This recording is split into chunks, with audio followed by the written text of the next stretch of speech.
देखिए, तो मुझे ऐसा लगा कि किसी मुस्लिम लीग नून के या पीपल्स पार्टी के जियाले को यूनिफॉर्म पहनाकर बिठा दिया गया। यानी किसी एंगल से भी ये एक प्रोफेशनल सोल्जर की प्रेस कॉन्फ्रेंस नहीं थी। यानी एक ओहदे का इतना बड़ा जर्नैल, इतने बड़े जर्नल के ओहदे पे से पहुंचा दिया गया और वो DGISPR भी बन गए और इतनी बड़ी फौज की वो तर्जुमानी कर रहे हैं। वो फौज जिसके पास एटम बम भी है और वो एक घटिया लेवल की एक प्रेस कॉन्फ्रेंस जिसमें सियासी गुफ्तगू है, क्या वो जेब देती है? इदारे को खुद ये सोचना चाहिए कि ये कितना लो लेवल है।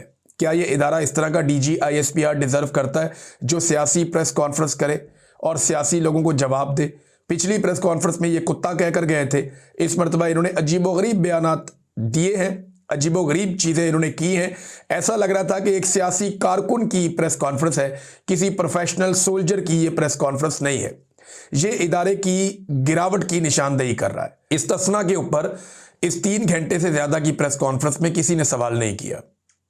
यानी कोई तो होता जो वहां पूछता कि इस्तिस्ना क्यों लिया रे, कोई तो पूछता कि जनाब इस्तिस्ना की आईनी शरई इस्लामी हैसियत क्या है। और बाकी जो 3 दरिया बचे हैं इधर पंजाब में इस तरफ, उन 3 दरियाओं के पानी के ऊपर भी भारत बार बार रुकावट डाल रहा है और अब हमारा पानी रोका हुआ है। ये पानी कैसे छुड़वाना है, इस पे कोई बात नहीं हुई।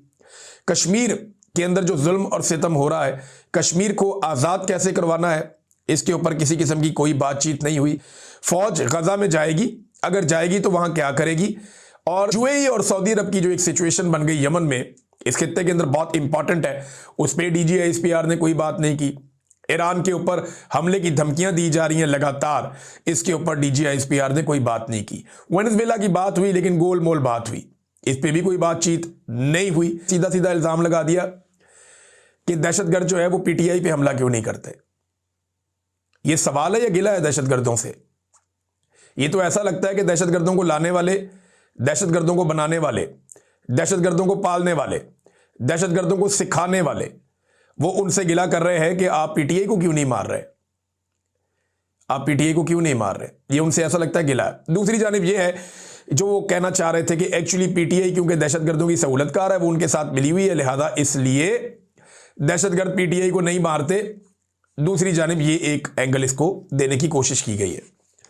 देखिए, PTI अगर दहशतगर्दों के साथ मिली हुई है और उनके ऊपर अटैक नहीं हो रहे, ये DGISPR कह रहे हैं ना, तो इससे पहले एजेंसियों की एक नहीं दर्जनों रिपोर्टें हैं जिनमें पाकिस्तान की ISI ने, मिलिट्री इंटेलिजेंस ने, इन्होंने बाकायदा बार बार इमरान खान को और उनकी पार्टी को लिख कर दिया कि इमरान खान की जान को खतरा है, दहशतगर्द उन पे हमला कर सकते हैं और दहशतगर्दों ने हमले का प्लान भी कर लिया है।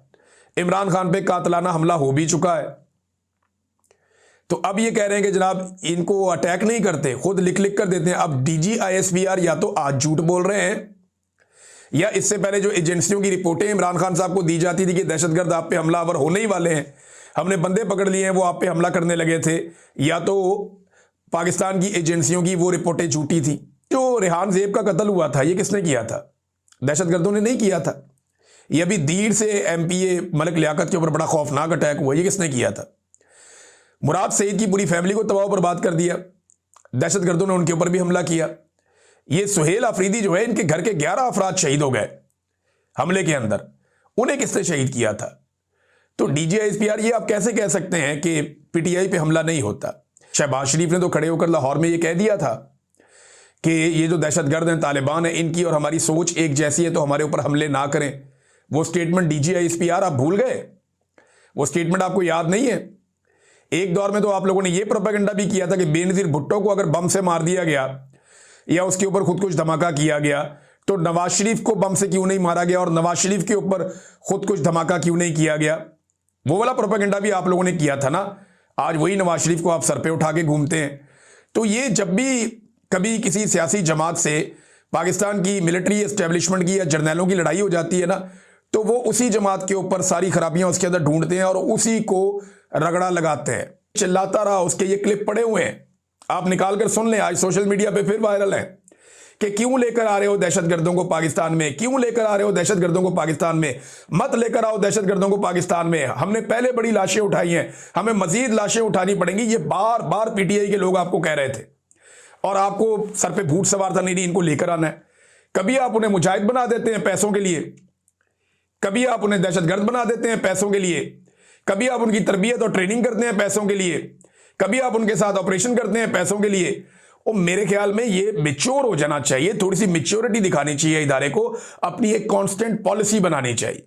ये तरीकाकार गलत है। वहां खैबर पख्तूनख्वा की पुलिस से जाकर पूछो, वो साफ बताते हैं कि हम दहशतगर्दों को पकड़ के लाते हैं, ये एजेंसियों के लोग आते हैं, ये आगे छुड़वा के ले जाते हैं। ये कहते हैं जी हमारा एसेट है, हमारे काम का बंदा है, इसको छोड़ दो, इसके बदले में हमने कुछ और काम लेने।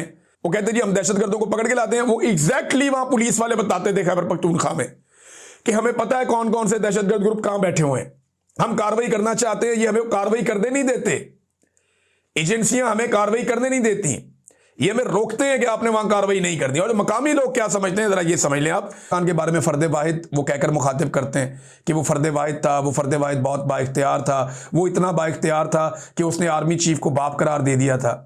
वे DGISPR को सब चैलेंज कर रहे हैं सोशल मीडिया पे कि निकालो इमरान खान का वो स्टेटमेंट जिसमें इमरान खान ने कहा कि आर्मी चीफ कौम का बाप है। एक सियासी प्रेस कॉन्फ्रेंस थी पूरी तरह से। इसमें DGISPR ने ईमान मजारी साहबा के बारे में उन्हें बारीक वारदातिया करार दे दिया और कहा कि ये ईमान मजारी खुद को ह्यूमन राइट्स एक्टिविस्ट कहती है। और जनाब फिर आगे वो कहती है एक प्रोफेसर उस्मान काजी की दहशतगर्दी पर सोशल मीडिया पर बयानियां बनाया, इन सब की डोरियां बाहर से चल रही हैं। यानी बाहर से डोरियां चल रही हैं, फॉर गॉड सेक यार। यानी जो बंदा उठता है वो बाहर से डोरियां चल रही हैं, और बाहर से डोरियां उनकी चल रही है जिन्होंने कश्मीर पे अपनी पॉलिसी बदल ली। बाहर से डोरियां उनकी चल रही हैं जिन्होंने एक साइफर के ऊपर रजीम चेंज ऑपरेशन कर दिया। बाहर से डोरियां उनकी चल रही हैं जो गजा के बारे में अपनी पॉलिसी बदलकर वहां पे फौज भिजवाने की अर्जी डाल देते हैं। बाहर से डोरियां उनकी चल रही हैं जो डोनाल्ड ट्रंप को नोबेल पीस प्राइज के लिए नामजद करते हैं। बाहर से डोरियां उनकी चल रही हैं जो ये कहते हैं कि कुछ भी होता रहे, हमने किसी बड़े के बारे में कोई एक सवाल भी नहीं उठाना। बाहर से डोरियां चल रही हैं। यानी ईमान मजारी साहब ने फिर खुद ही जवाब दिया, जरा जवाब भी आप देख लें। फिर उन्होंने हिसाब तो बराबर करना था, वो भी ईमान मजारी है। उन्होंने कहा अपनी आवाम पर वारदात कौन डालता है ये सबको पता है, इसलिए बेचारे हर महीने रोते धोते प्रेस कॉन्फ्रेंस करने पर मजबूर होते हैं। तरस आने लगा इनकी ज़हनियत पर। मासूफ ने नेशनल मीडिया पर हमारे टैक्सेस पर पलने का लिहाज किए बगैर एक शहरी पर इतने संगीन इल्ज़ाम लगाए। किसने इंसाफ को ये इख्तियार दिया? इनका हलफ आइन में दिया गया है और ये प्रेस कॉन्फ्रेंस पहली नहीं है जहां मासूफ ने खुलेआम अपने हलफ की खिलाफ वर्जी की है। इतने सच्चे हैं हमारे बहादुर मुहाफिज साहब, तो अवाम को जवाब दे के असल में बाहर डोरियां किसकी चलती हैं? जजीरे किसने खरीदे? पापा जॉन्स किसको कहा गया? सर्विस के बाद बैरून मुल्क अय्याशियां किसने की?